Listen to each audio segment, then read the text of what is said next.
Olá, eu sou seu amigo Jesus. Vamos hoje para mais uma reunião entre você, eu e Jesus. Eu gostaria hoje de falar sobre o tempo para todas as coisas que se encontra no livro de Eclesiastes, no capítulo 3. Mas antes precisamos falar do Senhor e as suas funcionalidades, verdades fundamentais. Deus cuida do seu povo quando ele sofre. O nome desse Deus é Yahvé. O Senhor está presente e acessível perto dos que invocam por livramento, perdão e orientação. Deus adverte, mas no final julgará aqueles que perseguem o seu povo. O nome desse Deus se chama Jeová Tsidkenu. O Senhor é nossa justiça. Deus dará vitória ao seu povo. O nome desse Deus se chama Jeová Roi. O Senhor é o nosso pastor. No capítulo 10 de João, do versículo 10 ao 11, diz assim: o ladrão não vem senão a roubar, matar e destruir. E eu vim para que tenham vida, e a tenham com abundância. Eu sou o bom pastor. O bom pastor dá sua vida pelas ovelhas. Em toda a Bíblia, nunca houve sequer um relato de que Deus perdeu alguma batalha. É só ter fé e o mundo espiritual começará a se movimentar. O nome desse Deus se chama Jeová Sabaote, o Senhor dos Exércitos. O fiel povo de Deus herdará o seu reino em sua totalidade. O nome desse Deus se chama Jeová Makdesh, o Senhor que santifica e nos torna santos. Será desta forma que poderemos herdar o reino dos céus. Introdução ao livro de Eclesiastes. Visão geral. Autor: Salomão. Propósito: demonstrar que a vida vista unicamente a partir da perspectiva humana realista resultará em pessimismo, e oferecer a esperança por meio da obediência humilde e da fidelidade a Deus até o dia do julgamento final. Data: de 938 a 586 a.C. Verdades fundamentais. Quando o que nos resta são os esforços e as perspectivas humanas, a vida parece não oferecer esperança ou significado. Os seres humanos não conseguem nem mesmo começar a sondar a sabedoria divina que sustenta e controla tudo. Quando as limitações humanas são reconhecidas, o fiel passa a ter uma visão divina da vida, pela renovação da sua reverência a Deus e fidelidade aos seus mandamentos. No julgamento final, Deus, ao julgar todas as coisas como boas e más, colocará fim a todas as anomalias que nos deixam perplexos. Autor: tradicionalmente tem sido sustentado que o livro foi obra de Salomão. O pregador que aparece identificado no livro como aquele que reflete sobre as suas experiências está fortemente associado a Salomão por causa da sua linhagem, do seu reinado em Jerusalém, da sua insuperável sabedoria e da inigualável riqueza. Data e ocasião. A associação de Eclesiastes com a corte davídica torna o local provável da composição. Se Salomão foi o autor de Eclesiastes, sua data deveria ser situada no século X. A referência ao filho de Davi sugere fortemente que o livro foi escrito após o fim da monarquia em Jerusalém, em 586 a.C. Assim, a possibilidade de datas se estende de 930 a 586 a.C. Propósito e as características. Eclesiastes trata de como o povo deve viver na terra diante das dificuldades e enigmas da vida. Mas o livro não faz uma apologia aos que são ignorantes de Deus ou que são rebeldes a Ele. O livro é um sábio conselho para aqueles que conhecem a Deus, mas que às vezes ficam confusos diante de seus caminhos. Cristo em Eclesiastes. Esse livro relaciona com Cristo e com o Novo Testamento de várias maneiras. A primeira, em sua primeira vinda, Cristo, que é a sabedoria de Deus, revelou a sabedoria àqueles que o seguiram.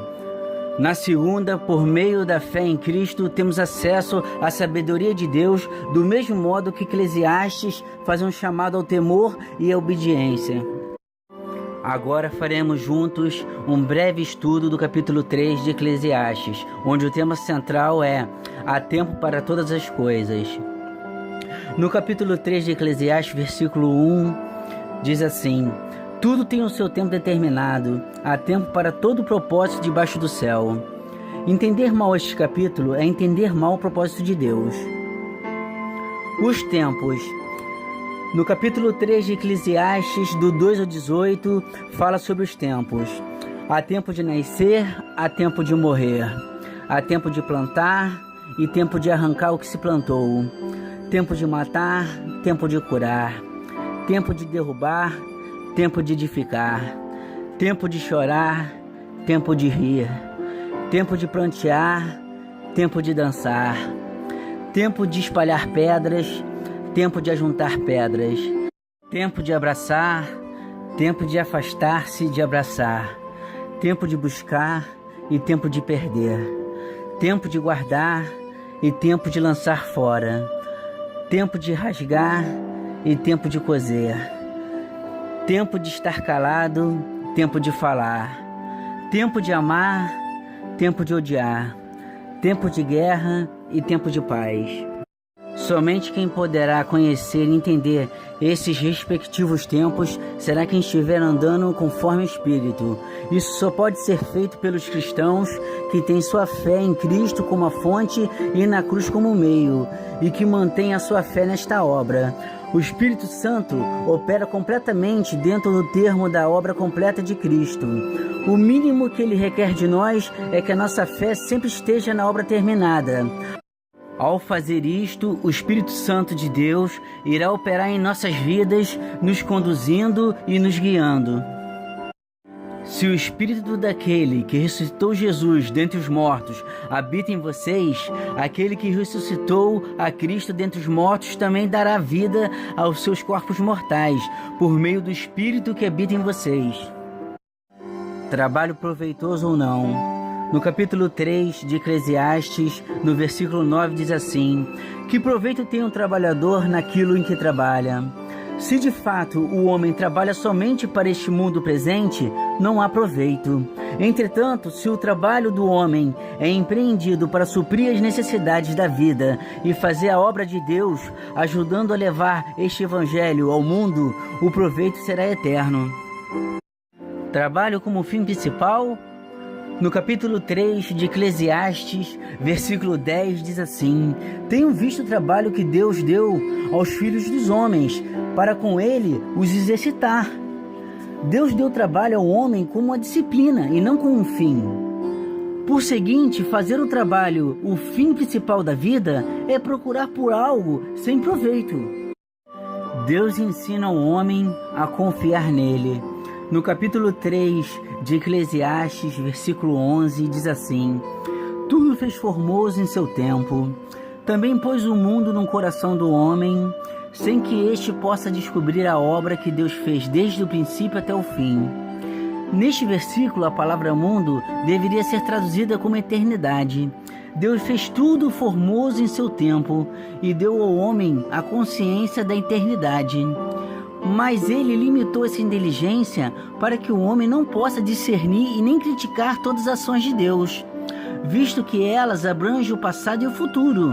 Isso foi feito para humilhar o homem e ensiná-lo a confiar em Deus. A criação de Deus foi para o bem do homem. No capítulo 3 de Eclesiastes, versículo 12, diz assim: já tenho entendido que não há coisa melhor para eles do que alegrar-se e fazer bem na sua vida. O homem tem o propósito de aproveitar da criação de Deus, porque toda esta foi criada para o bem do homem.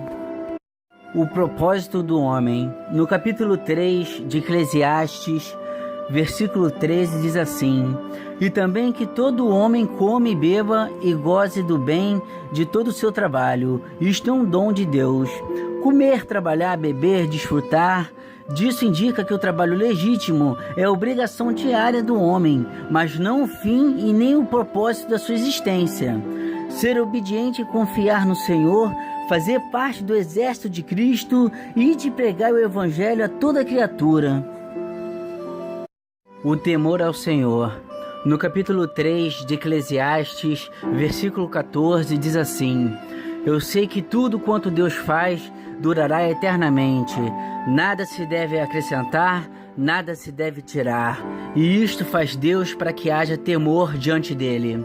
O estado das inalteráveis ações e propósitos de Deus despertam o temor reverencial. o amor santo e a adoração em todos os que estão nascidos do Espírito. Quem será vitorioso no julgamento vindouro? No capítulo 3 de Eclesiastes, versículo 15, o que é já foi, e o que há de ser também já foi, e Deus pede conta do que passou. O sentido dessa passagem é que a palavra de Deus é inalterável, e que no julgamento vindouro, no grande trono branco ou no tribunal de Cristo, Deus irá requerer a obediência à sua palavra, que foi dada no passado. Deus dá o livre-arbítrio. No capítulo 3 do livro de Eclesiastes, versículo 16, diz assim: Vi mais debaixo do sol que no lugar do juízo havia impiedade, e no lugar da justiça havia iniquidade. Uma dificuldade apresentada neste versículo, mas respondida no versículo 17. A dificuldade é: se Deus governa sobre os assuntos humanos, por que se encontra injustiça onde a justiça é enaltecida? A resposta é que Deus permite loucura da parte do homem para humilhar, e ele certamente no futuro irá julgá-lo pelo seu mal, fruto da sua livre escolha. Os dois julgamentos. No capítulo 3 de Eclesiastes, versículo 17 diz assim: Eu disse no meu coração, Deus julgará o justo e o ímpio, porque ali há um tempo para todo propósito e para toda obra. A palavra ali significa no mundo além dos sepulcros. Isto ocorrerá no grande dia do julgamento futuro. Dois julgamentos são mencionados aqui: o tribunal de Cristo, onde serão julgados os cristãos, e o julgamento do grande trono branco, onde serão julgados incrédulos. Os dois, em épocas diferentes, incluirão todas as pessoas. A cobiça e a perda de fé. No capítulo 3 de Eclesiastes, versículo 18, diz assim: Eu no meu coração, quanto à condição dos filhos dos homens, que Deus os provaria, para que assim pudessem ver que são em si mesmos como animais. Salomão não está ensinando a evolução, mas sim que tanto os homens como os animais têm corpos que morrem e voltam ao pó. Além disso, também o fato de que os homens podem ter comportamentos animalescos por sua cobiça e conduta. Na queda, o homem perdeu a consciência de Deus e caiu num nível muito mais baixo de autoconsciência. A ressurreição vindoura. No capítulo 3 de Eclesiastes, versículo 19, diz assim: Porque o que sucede aos filhos dos homens, isso mesmo também sucede aos animais. E lhes sucede a mesma coisa, como morre um, assim morre o outro. E todos têm o mesmo fôlego. E a vantagem dos homens sobre os animais não é nenhuma, não faz sentido. Todo homem como animal vivem e morrem. Entretanto, não era originalmente o plano de Deus que o homem morresse. Isso resultou da queda e será corrigida na ressurreição vindoura. Do pó viemos, ao pó voltaremos. No capítulo 3 de Eclesiastes, versículo 20, diz assim: Todos vão para um lugar, todos foram feitos do pó, e todos voltarão ao pó. Isto fala somente do corpo, que é feito de pó, e que voltará ao pó, e não da alma e do espírito, que são indestrutíveis. Cada um escolhe seu destino. No capítulo 3 do livro de Eclesiastes, versículo 21, diz assim: Quem sabe que o fôlego do homem vai para cima e que o fôlego dos animais vai para baixo da terra? Assim como o versículo anterior fala do corpo, este versículo fala do espírito, tanto do homem como o animal. Embora seja óbvio que o espírito dos redimidos irá para cima, a única maneira de se afirmar que o espírito dos não redimidos irá para cima é o fato que Deus tem controle tanto dos justos como dos injustos. Por seu mandato, o espírito dos não redimidos vai para baixo, para o abismo. Descanso no Senhor. No capítulo 3 de Eclesiastes, versículo 22, diz assim: Assim que tenho visto que não há coisa melhor do que alegrar-se o homem nas suas obras, porque essa é a sua porção. Pois quem fará voltar para ver o que será depois dele? Descanso no Senhor. No capítulo 3 de Eclesiastes, versículo 22, diz assim: Assim que tenho visto que não há coisa melhor do que alegrar-se o homem nas suas obras, porque essa é sua porção, pois quem o fará voltar para ver o que será depois dele? A felicidade do homem está em fazer o melhor no presente e deleitar-se alegremente com o que o Senhor oferece, sem ansiedade quanto ao futuro. Sem dúvida, somente os que têm paz com Deus e põem seu passado, presente e futuro nas mãos do Senhor podem descansar em paz. A cruz e Cristo. Hoje só é possível obtermos resposta de Deus ou até mesmo enfrentar tribulações onde o medo foi gerado em nossos corações quando depositamos toda a nossa fé em Cristo e no que Ele fez por nós na cruz, na qual, para nos justificar, Jesus pagou um alto preço com seu sangue carmesim, nos lavando de todos os nossos pecados. O nome desse Deus se chama Jeová Tsidkenu. O Senhor é a nossa justiça. E Cristo, que é a fonte de onde obtemos o perdão das feridas das nossas almas e restauração por completa de todas as áreas de nossa vida, para os corações verdadeiramente arrependidos. O nome desse Deus se chama Yahvé, o Deus que está presente e acessível, perto dos que invocam por livramento, perdão e orientação.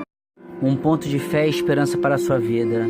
No capítulo 6 de Romanos, versículo 14, diz assim: porque o pecado não terá domínio sobre vós, pois não estáis debaixo da lei, mas debaixo da graça.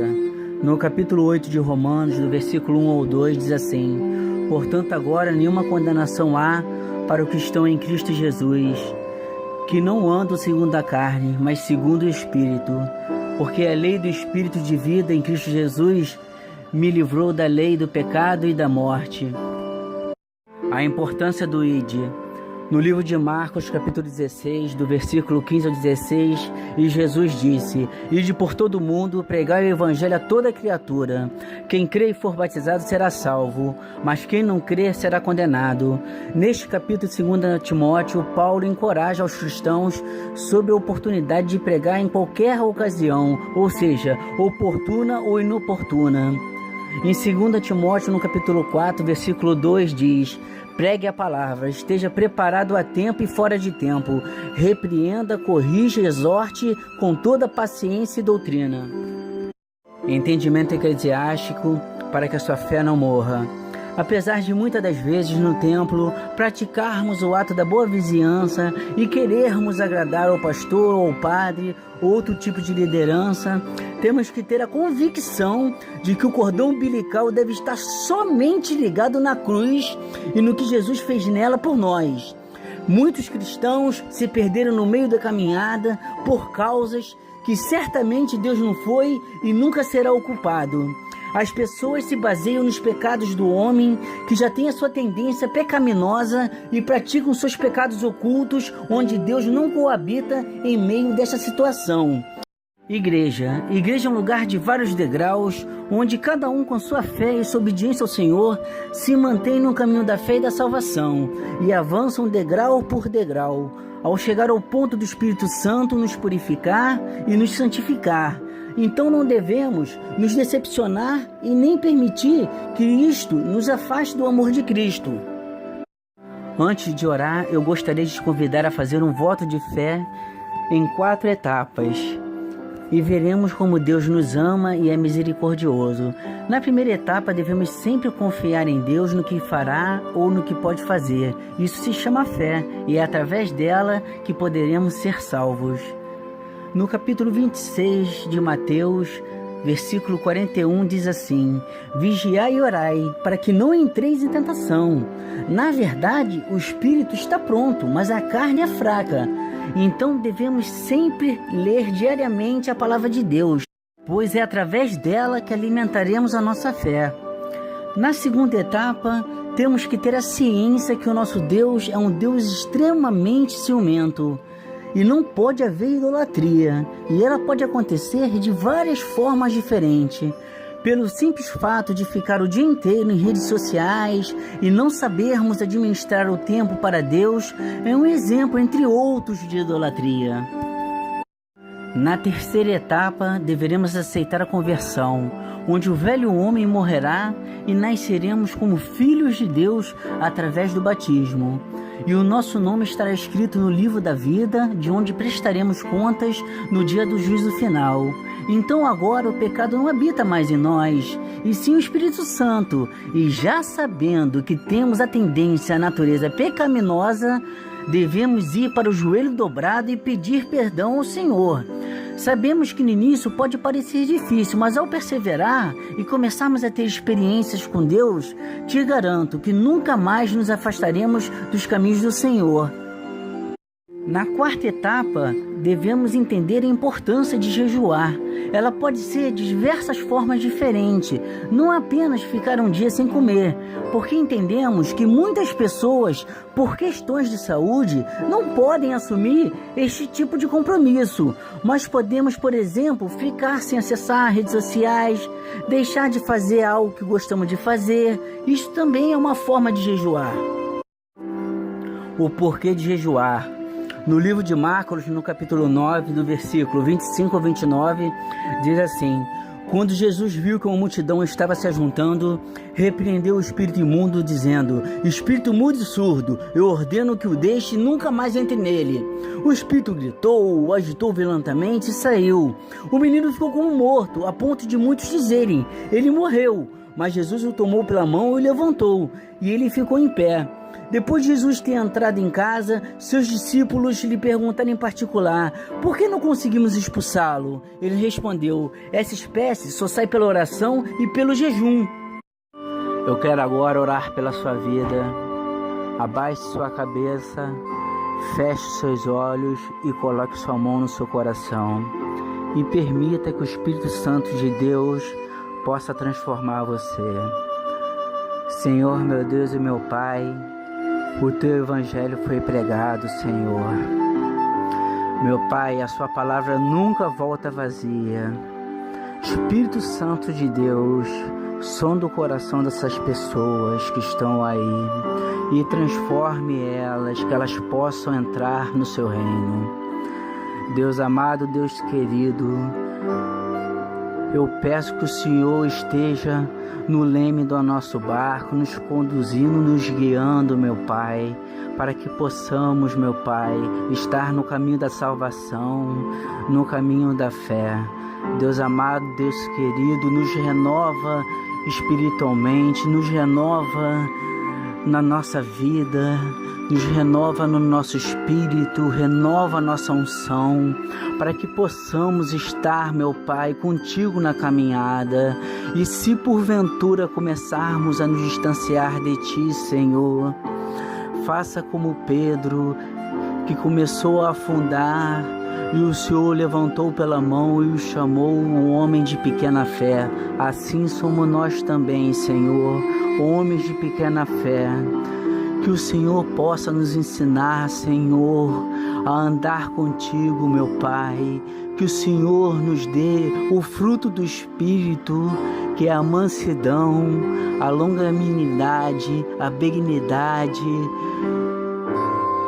o domínio próprio, Senhor. Que a paz do Senhor, não aquela paz que o mundo dá, mas aquela paz que o Senhor nos prometeu, que é a paz em meio às guerras, que as pessoas estejam falando mal da gente, nos injuriando, nos caluniando, e mesmo assim conseguimos nos manter na sua paz, pelo domínio próprio. Deus amado, Deus querido, que o Senhor esteja no nosso sair, no nosso entrar, que o Senhor esteja no nosso trabalho, que o Senhor esteja na nossa família, que o Senhor esteja junto com nós na igreja, meu Pai, que o Senhor esteja conosco, meu Pai, em tudo que fazemos, Senhor, porque queremos estar, meu Pai, contigo na segunda vida, Senhor, e precisamos melhorar. Senhor, Espírito Santo de Deus, nos ajude a melhorar, e assim agradeço no nome poderoso que há, no nome de Jesus. Amém.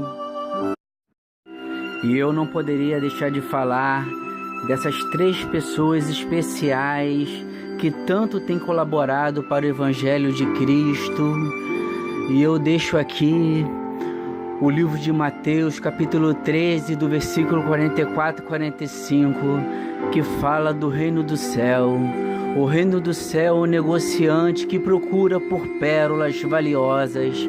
E quando encontra uma pérola valiosíssima, ele vende tudo que tem e a compra. E assim são essas pessoas, pérolas valiosíssimas.